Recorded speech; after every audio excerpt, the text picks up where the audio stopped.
ಗುತ್ತಿಗೆದಾರ ಸಚಿನ್ ಆತ್ಮಹತ್ಯೆ ಕೇಸ್ನಲ್ಲಿ ಪ್ರಿಯಾಂಕ್ ಖರ್ಗೆ ರಾಜೀನಾಮೆಯನ್ನು ಕೊಡಬೇಕು ಎನ್ನುವಂತ ಆಗ್ರಹವನ್ನ ಮಾಡ್ತಾ ಇರೋದು ಬಿಜೆಪಿ ನಾಯಕರು.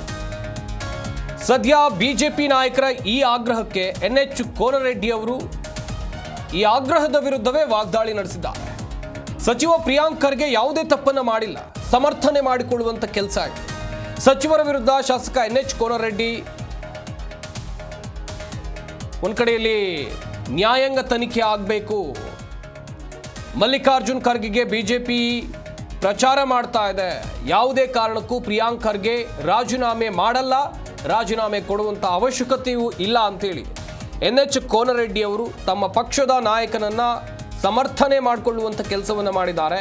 ಇತ್ತ ಬಿಜೆಪಿ ವಿರುದ್ಧ ಶಾಸಕ NH ಕೋನರೆಡ್ಡಿ ವಾಗ್ದಾಳಿಯನ್ನು ನಡೆಸಿದ್ದಾರೆ.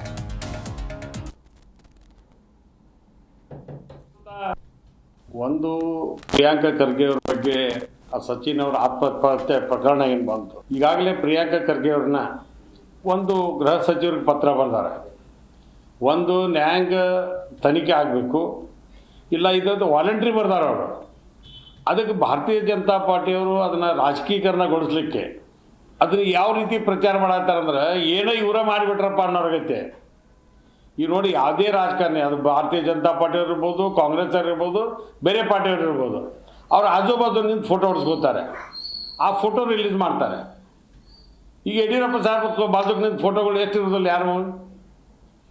ಈಗ ಸಿದ್ದರಾಮಯ್ಯ ಸಾಹೇಬ್ ಬಾಜುಕ್ಕೆ ಎಷ್ಟು ಮಂದಿ ಇರೋದಿಲ್ಲ, DK ಶಿವಕುಮಾರ್ ಸಾಹೇಬ್ ಬಾಜುಕ್ಕೆ ಎಷ್ಟು ಮಂದಿ ಇರೋದಿಲ್ಲ. ಈಗೆಲ್ಲ ಸೆಲ್ಫಿ ಸಿಸ್ಟಮ್ ಬಂದ್ಬಿಟ್ಟೈತಿ, ಯಾರು ಬೇಕಾದ್ರೂ ಫೋಟೋ ಹೊಡಿತಾರೆ. ಆ ಫೋಟೋ ಇದ್ದಂತ ತಿಳ್ಕೊಂಡು ಹೇಳಿ ಇವರ ಅಪರಾಧಿ ಅನ್ನೋಂಥ ಭಾವನೆಯನ್ನು ವ್ಯಕ್ತಪಡಿಸೋದಾದ್ರೆ ಮತ್ತು ಇನ್ನೇನು ಉಳಿತೈತಿ. ಅದಕ್ಕೆ ಪ್ರಿಯಾಂಕ ಖರ್ಗೆ ಅವರು ಯಾವುದೂ ತಪ್ಪು ಮಾಡಿಲ್ಲ.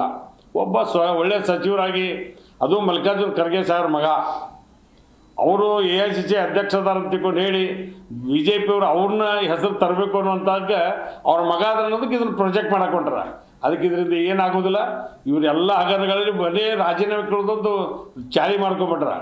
ಒಂದು ಪ್ರಿಯಾಂಕ ಖರ್ಗೆ ಅವ್ರ ಬಗ್ಗೆ ಸಚಿನ್ ಅವರ ಆತ್ಮಹತ್ಯೆ ಪ್ರಕರಣ ಏನು ಬಂತು, ಈಗಾಗಲೇ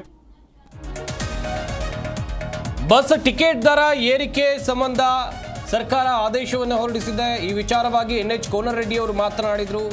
KSRTCಯಲ್ಲಿ ಬಿಜೆಪಿ 5,900 ಕೋಟಿ ಸಾಲವನ್ನು ಇಟ್ಟಿದೆ, ನೌಕರರಿಗೆ ಬಾಕಿ ಕೊಡೋದನ್ನು ಪೆಂಡಿಂಗ್ ಇಟ್ಟಿದೆ. ಧಾರವಾಡದಲ್ಲಿ ಶಾಸಕ NH ಕೋನರೆಡ್ಡಿ ಈ ಹೇಳಿಕೆಯನ್ನು ಕೊಟ್ಟಿದ್ದಾರೆ. ಈ ದರ ಇಂಪ್ಲಿಮೆಂಟ್ ಮಾಡಿದರೆ ತಪ್ಪು ಅಂದರೆ ಹೇಗೆ? ಒಂದು ಕಡೆಯಲ್ಲಿ ಫ್ರೀ ಕೊಡೋದು, ಇನ್ನೊಂದು ಕಡೆಯಲ್ಲಿ ಕಿತ್ಕೊಳ್ಳುವಂಥ ಕೆಲಸವನ್ನು ಸರ್ಕಾರ ಮಾಡ್ತಾ ಇದೆ ಅನ್ನುವಂಥ ಜನಾಕ್ರೋಶ ವ್ಯಕ್ತವಾಗ್ತಾ ಇದೆ. ಬಡವರ ಹೊಟ್ಟೆ ಮೇಲೆ, ಜನಸಾಮಾನ್ಯರ ಹೊಟ್ಟೆ ಮೇಲೆ ಹೊಡೆಯುವಂಥ ಕೆಲಸವನ್ನು ಸರ್ಕಾರ ಮಾಡ್ತಾ ಇದೆ ಅನ್ನುವಂಥ ದೊಡ್ಡ ಮಟ್ಟದ ಜನಾಕ್ರೋಶದ ಸಂದರ್ಭದಲ್ಲೇ NH ಕೋನರೆಡ್ಡಿ ಅವರು ಹೇಳ್ತಾ ಇರುವಂಥದ್ದು, KSRTCಯಲ್ಲಿ ಬಿಜೆಪಿಯವರು 5,900 ಕೋಟಿ ಸಾಲವನ್ನು ಇಟ್ಟಿದ್ದಾರೆ, ಹೀಗಾಗಿ ಬೆಲೆ ಏರಿಕೆ ಮಾಡೋದು ಅನಿವಾರ್ಯವಾಗಿತ್ತು ಅನ್ನೋದಾಗಿ ಸರ್ಕಾರದ ನಿರ್ಧಾರವನ್ನು ಸಮರ್ಥನೆ ಮಾಡಿಕೊಳ್ಳುವಂಥ ಕೆಲಸವನ್ನು ಮಾಡ್ತಾ ಇದ್ದಾರೆ NH ಕೋನರೆಡ್ಡಿ ಅವರು. ಇವತ್ತು ಬಸ್ ಚಾರ್ಜ್ ಬಗ್ಗೆ ಅವರು ನೀನು ಪ್ರೊಟೆಸ್ಟ್ ಮಾಡಕತ್ತಿದ್ರು ನೋಡಿದ್ರಿ. ಇವತ್ತು ಕೇಂದ್ರ ಸರ್ಕಾರ ಎಷ್ಟು ಬಾರಿ ಡೀಸೆಲ್ ಪೆಟ್ರೋಲ್ ರೇಟ್ ಹೆಚ್ಚೈತಿ, ಅಲ್ಯಾಕೆ ನೀವು ಕಡಿಮೆ ಮಾಡೋದಿಲ್ಲ, ಅಲ್ಯಾಕೆ ಹೋರಾಟ ಮಾಡೋದಿಲ್ಲ. ಇವತ್ತು KSRTC ಮೇಲೆ 5,900 ಕೋಟಿ ಸಾಲ ಇಟ್ಟಿರಿ. ಆ ನೌಕರದವ್ರಿಗೆ ಎಲ್ಲನೂ ಬಾಕಿ ಕೊಡೋದು ಪೆಂಡಿಂಗ್ ಇಟ್ಟು ಹೋಗಿರಿ. ಇವತ್ತು ದರ ಹೆಚ್ಚು ಮಾಡಿಬಿಟ್ರು, ಏನೋ ಒಂದು ದೊಡ್ಡ ಇದನ್ನು ಮಾಡಿಬಿಟ್ರು ಅಂತ ನೀವು ಹೇಳೋದಾದ್ರೆ, ಕಾಲಕ್ಕೆ ಈಗ ಏನು ಡೀಸೆಲ್ ಪೆಟ್ರೋಲ್ ರೇಟ್ ಹೆಚ್ಚಾಗ್ಬೇಕಲ್ಲ, ಬೊಮ್ಮಾಯಿ ಸಾಹೇಬ್ ಮುಖ್ಯಮಂತ್ರಿ ಇದ್ದಾಗನೇ ಇರ್ಸಕ್ಕೆ ಹೊಂಟಿದ್ರು. ಅದೇ ಪ್ರಪೋಸಲ್ ಇವತ್ತು ಇದೆ. ಅದನ್ನು ಇಂಪ್ಲಿಮೆಂಟ್ ಮಾಡೋದಕ್ಕೆ ಸರ್ಕಾರನ ತಪ್ಪು ಮಾಡಿಬಿಟ್ಟೈತೆ ಅಂದ್ರೆ ಹೆಂಗೆ? ನಾವೇನು ರೇಟ್ ಹೆಚ್ಚು ಮಾಡ್ಬೇಕಂತಲ್ಲ, ಇವತ್ತು ಡೀಸೆಲ್ ಪೆಟ್ರೋಲ್ ರೇಟ್ ಕಡಿಮೆ ಮಾಡಲಿ, ನಾಳೆ ಕಡಿಮೆ ಮಾಡ್ತೀವಿ ರೇಟ್. ಆ ಭಾವನೆ ಇಲ್ಲ ಅವ್ರಿಗೆ. ಕೇಂದ್ರ ಸರ್ಕಾರ ಏನು ಮಾಡಿದ್ರು ಅದು ಸುಪ್ರೀಂ ಕೋರ್ಟ್, ನಾವು ರಾಜ್ಯ ಸರ್ಕಾರ ಮಾಡಿದ್ರೆ ಅದನ್ನು ಎತ್ತಿ ಹಿಡಿಯೋದು. ಅದಕ್ಕೆ ವಿರೋಧ ಪಕ್ಷಕ್ಕೆ ಕೆಲವರು ಅದನ್ನು ಲೆಕ್ಕ ಹಾಕಲಿ.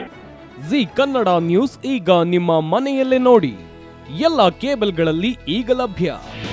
ನಿಮ್ಮ ನೆಚ್ಚಿನ ಜಿ ಕನ್ನಡ ನ್ಯೂಸ್ ಈಗ ಸನ್ ಡೈರೆಕ್ಟ್ ನಲ್ಲಿ number 292, Tata play number 1664, Jio TV number 1334, NXT digital number 30, in cable number 30, city networks 51, U digital number 162, GTPL number 17, Rockline telecommunications number 42, Shri Basaveshwara cable number 168, rural cable network 60, Vinayaka digital 57, Abhishek cable 821, city channel 53, Siddeshwara cable network 57, V4 digital Infotech 628, Surya digital networks 53, Gajanan digital number 836, Malnad infotech private limited number